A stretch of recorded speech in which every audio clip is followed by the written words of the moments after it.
Russell back with Gwinnett Lawns in beautiful. Oh, look at that frozen sky. Atlanta, Georgia. Today is January the 7th, 2025.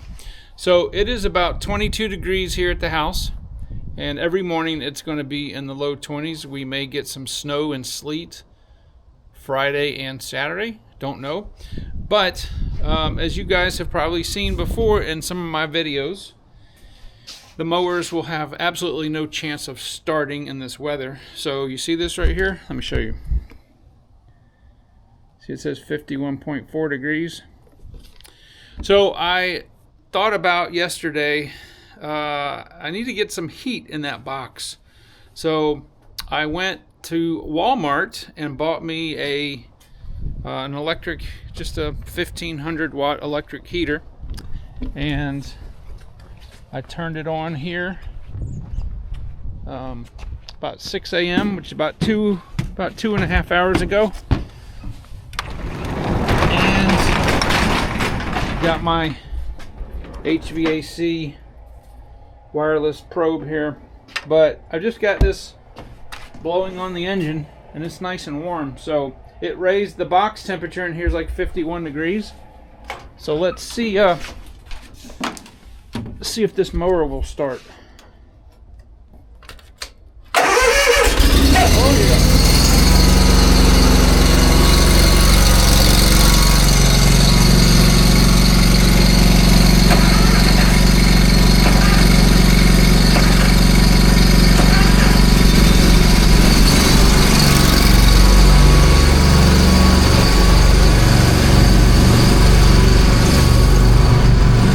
Good.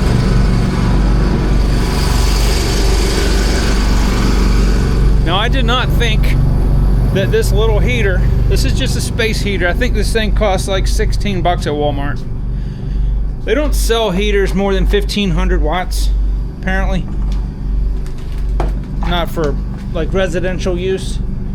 I would have preferred one of those torpedo heaters, those ones that run off kerosene or gas, but that is unplug it. I'm impressed, it worked good. So it raised the inside of that box temperature up to, I'm going inside because it's cold, raised the box temperature up to 51 degrees, which is good, right? That is more than enough for the mowers to start. It is going to be a couple degrees colder tomorrow than it is this morning. So I'm just trying to reduce stress on the mowers when they start. So, well, that sun is no good. It poured down rain Sunday, and it poured down rain or Sunday evening into Monday morning, and it was just way too wet. It stopped about this time yesterday, and the sun came out, and the wind, oh my goodness, the wind yesterday was blowing, but the temperature went down, which is good because it helps to wring the moisture out of the soil. It really pulls it out fast. So I think everything's going to be dry enough for the 7 customers that I have today. But yes, that's been a problem.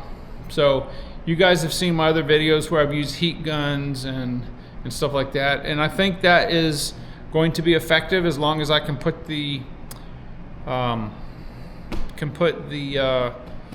heater back there for a couple hours.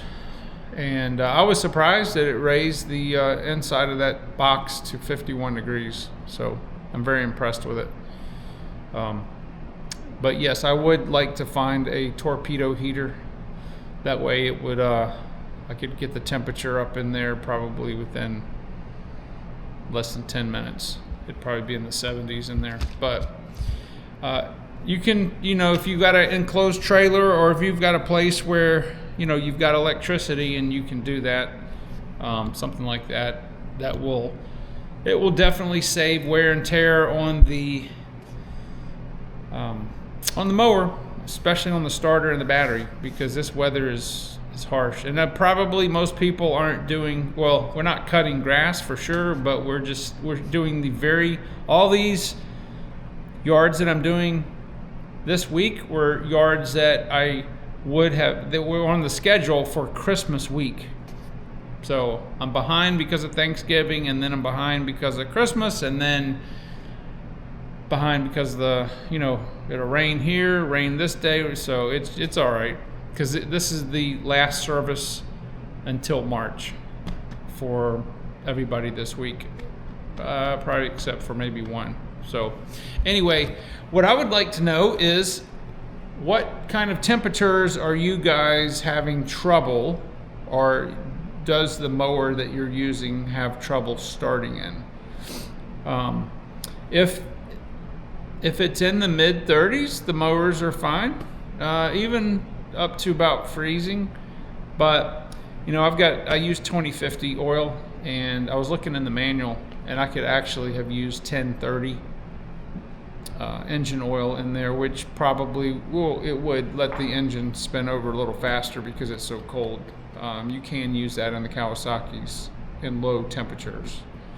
So what I normally do is I'll just let those run about 10 minutes, and that box will get up into about 70 something degrees, and then I just turn them off, close the door, and go to the first yard. So then I won't have any more trouble the rest of the day with them starting, of course. But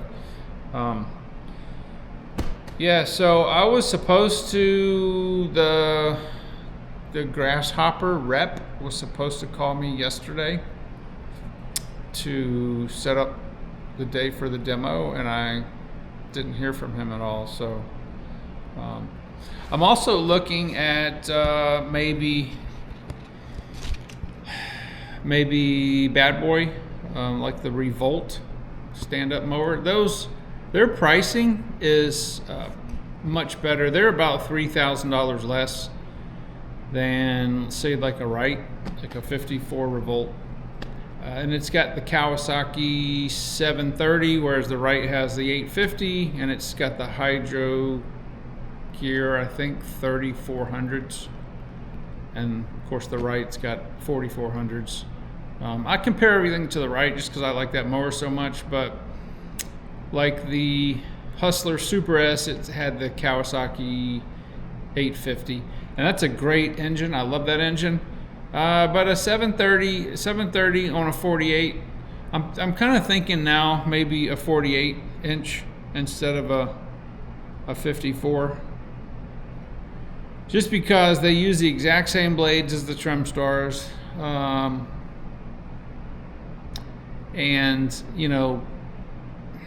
it's not that much difference as far as width, but they're a lot faster. So and I can get those through the gates if I have to.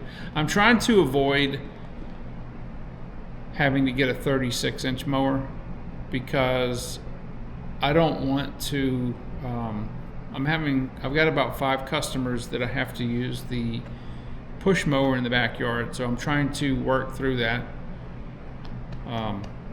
Ideally, if I was to do this over again, I would have the same size mowers that I had before. I had a 36 and a 54. That's perfect. I could do everything with it. I had the 36 Wright standard, which I probably would get a 36 like a Trim Star, and then the 54, I had a 54-inch Trim Star. It had the big block engine on it. It had the 691, which they don't put on there anymore. They put 651s. But I would have like a 54-inch standard. So there is great value in having a Trim Star walk behind, at least in this, for sure in this terrain because of the hills. But the 36, I could do what I need to do. I guess in a perfect world I should just have walk behinds, But they're just, the problem is they're slow, and they're not supposed to be as fast as a standard. But anyway, I'm so tired of thinking about mowers. They're so expensive, just incredible. I just can't believe. I got a quote for a 36 trim star from one of my dealers, and it was $1,500 more than both of my 48 trim stars. That's how much the prices have gone up. It's insane. Hopefully the prices are going to start coming down. So I don't know. If I don't do anything, I can just keep on going like I did last year. It works. It's not ideal, but I don't have to get another mower. Let's just put it that way. That would be more convenient and easier on me physically, but I don't have to get another one. Anyway, I don't want to talk about mowers anymore. So yeah, just put down in the comments if you guys have issues kind of like I do. And if you have another idea, if you've got a trailer or a box truck, if you have a better idea to heat it up in the back, or you have, I don't know, how do you do that? Or is that not an issue for you? All right, guys, well, I'm gonna go get cranking. I gotta drive over to the next town and go get the yard done. So I will see you guys in the next video.